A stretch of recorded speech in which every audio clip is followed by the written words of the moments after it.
Welcome to GRE Center. I am Shurikul Islam Bappi, faculty of GRE Center.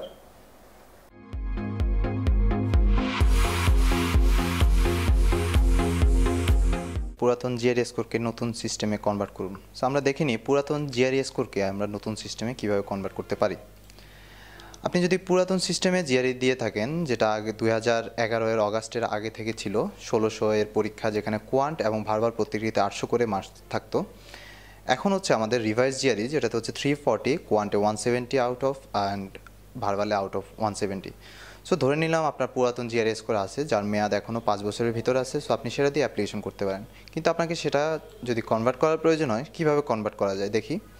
আপনি ইটিএসের website থেকে conversion PDF ফাইলটি সহজে নামিয়ে নিতে পারেন। এখানে আপনার জিআরই সেন্টারের ওয়েবসাইটে এই আর্টিকেলে আপনার converting old GRE score to the new one, এখানে আপনার লিঙ্কটা দিয়ে দেওয়া আছে।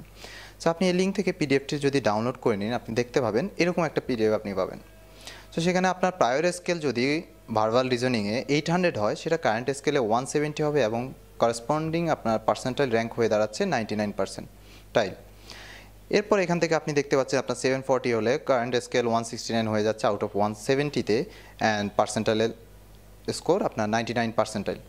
এভাবে আপনি ভার্বাল রিজনিংয়ের জন্য এবং সিমিলারলি সেকেন্ড পেজ থেকে আপনি কোয়ান্টিটিভ রিজনিংয়ের জন্য আপনি আপনার প্রায়র স্কেলের জিআরই স্কোরটাকে রিভাইজ জিআরই স্কোরে কনভার্ট করে নিতে পারেন।